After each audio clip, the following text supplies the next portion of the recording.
Halo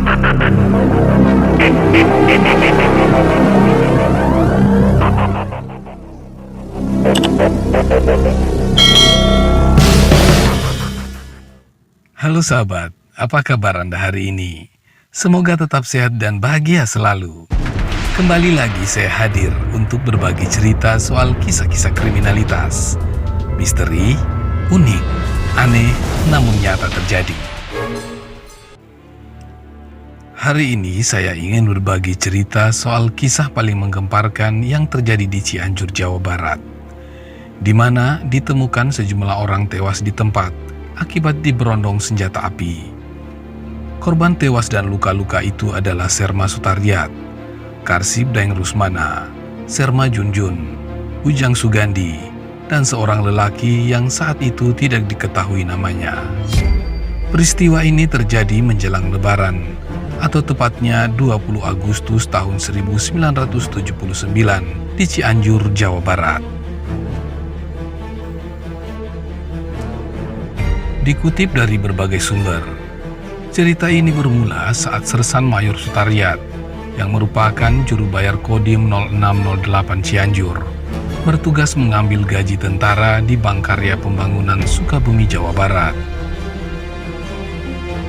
Saat itu, dia ditemani Koptu Enung Sumpena dan dua orang lainnya, yakni Karsib Daeng Rusyana dan Junjun. Setelah selesai mengambil uang gaji, mereka lalu mampir ke kantor Kodim Sukabumi untuk memasukkan uang gaji ke amplop yang telah disediakan. Saat itu, muncul Sersan Mayor Edi Sampak. Edi meminta gajinya diberikan duluan, katanya untuk keperluan bensin. Karena tak mau melanggar prosedur, Sutaryat hanya meminjamkan uang ala kadar miliknya. Lalu pada siang harinya, rombongan Sutaryat pulang ke Cianjur, menumpang minibus kol bernomor polisi D5791G yang dikemudikan Iding dengan kenek Sugandi. Edi bersama temannya bernama Ojeng bin Rojai ikut menumpang di mobil itu. Mereka duduk di bangku belakang. Saat mobil yang mereka tumpangi masuk ke Cianjur, atau tepatnya di daerah Gekbrong, Edi lalu meminta sopir belok ke perkebunan teh. Edi beralasan hendak mengambil kambing. Setiap menjelang Lebaran, Edi Sampak kerap menjual daging kambing kepada rekannya. Karena itu, sopir dan penumpang lainnya tidak keberatan. Melewati kampung kecil yang senyap, Edi lalu meminta supir menepikan kendaraannya. Saat itu, waktu menunjukkan pukul 13.30 siang. Disitulah Edi mengeluarkan senjata Carl Gustav dari tas jinjingnya. Senjata berikut amunisinya itu diketahui hilang dari gudang beberapa bulan sebelumnya. Tanpa banyak bicara, Edi langsung mengarahkan moncong senjata ke arah teman-temannya yang kemudian memuntahkan puluhan butir timah panas. Saat kejadian, supir Iding Sugandi sempat melompat keluar dari pintu mobil. Namun melihat Iding lari, Edi memintanya berhenti. Iding terus berlari sampai akhirnya ditembak dari kejauhan. Iding tersungkur dan jatuh ke parit. Setelah itu, Edi kemudian membakar minibus yang berisi penumpang yang sudah terluka tembak. Edi dan Ojeng kabur membawa uang gaji pegawai sebanyak 21,3 juta rupiah. Namun tanpa disadari oleh Edi dan Ojeng, Koptu Enung Sumpena, salah seorang korban, dapat menyelamatkan diri dari kobaran api. Koptu Enung pada saat itu duduk di dekat pintu mobil. Enung tertembak di bahu kanannya. Koptu Enung lalu menyelamatkan diri sambil terhuyung-huyung. Dia ditolong dua orang pemuda dusun yang membawanya kepada kepala desa setempat. Dia kemudian dilarikan ke rumah sakit di Sukabumi. Nyawanya terselamatkan. Koptu Enunglah yang melaporkan perihal ulah di Sampak itu. Pembunuhan terhadap Serma Sutaryat dirancang karena Edi merasa dendam terhadap rekannya tersebut lantaran ambisinya menjadi kepala desa gagal total.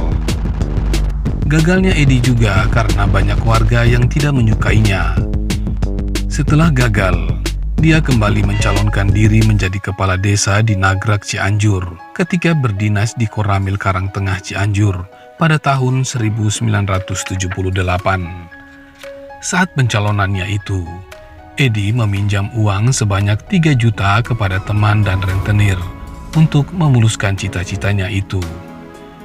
Tapi kembali usahanya kandas. Dia kecewa berat karena sebelumnya amat yakin akan menang. Apalagi dia sudah membuat seragam kepala desa. Di sisi lain, dia dikejar teman dan rentenir yang menagih utang. Edi semakin murka ketika Komandan Kodim Cianjur, Letkol Hayat, menawarkan jabatan kepala desa sementara kepada Serma Sutariat yang tidak lain temannya sendiri. Edi curiga ada persekongkolan untuk menghalangi dirinya sebagai kepala desa. Lalu muncul tekadnya memberi pelajaran kepada 3 orang yang dianggapnya menyabotase pemilihan kepala desa itu, yaitu Serma Sutariat, Letkol Hayat, dan Bupati Cianjur, Ajat Sudrajat. Operasi perburuan Edi Sampak mulai dilakukan. Diketahui, dia sempat mampir ke desa Cibarebek, tempat istri muda keempatnya yang masih berusia 15 tahun, bernama Mamah tinggal. Kepada mertuanya Bani, Edi menitipkan uang sebanyak 1.250.000. Edi sempat dikepung di wilayah Pasir Datar, Sukabumi. Sempat terjadi kontak tembak yang menewaskan 1 orang warga. Edi pun mengalami luka tembak, tapi hebatnya dia bisa meloloskan diri. Akhirnya pelariannya terhenti. Edi Sampak ditangkap oleh tim pasukan Batalion 327 Brawijaya di bawah pimpinan Sersan Mayor Sain di Cianjur, di daerah Desa Cigintung, Sumedang pada tanggal 28 Agustus tahun 1979 sekitar pukul 14.00 waktu Indonesia Barat. Dari tangan Edi, tim berhasil menyita uang sebanyak 3.075.000. Setidaknya, uang yang disita aparat keamanan saat itu lebih dari 20 juta. Edi Sampak lalu dibawa ke rumah tahanan militer di Cimahi. Dia lalu diadili melalui sidang koneksitas di Pengadilan Militer 209 Bandung pada tanggal 14 Mei tahun 1981. Sesuai keputusan pengadilan tanggal 12 Juni tahun 1981, Edi Sampak divonis hukuman mati dan dipecat sebagai anggota TNI yang saat itu masih bernama ABRI. Sementara itu, Ojeng diganjar hukuman 12 tahun penjara dan Bani diganjar hukuman 4 bulan lebih. Vonis mati Edi Sampak diperkuat oleh putusan di Mahkamah Militer Tinggi 2 Barat di Jakarta tanggal 2 Juni tahun 1982 dan putusan Mahkamah Agung RI tanggal 18 Juni tahun 1983. Di saat menjalani hukuman sambil menunggu waktu eksekusi mati di RTM Poncol Baros, Cimahi, Edi mengajukan permohonan gerasi kepada Presiden Soeharto. Tapi Presiden Soeharto menolak permohonan gerasinya pada tanggal 18 Oktober tahun 1984.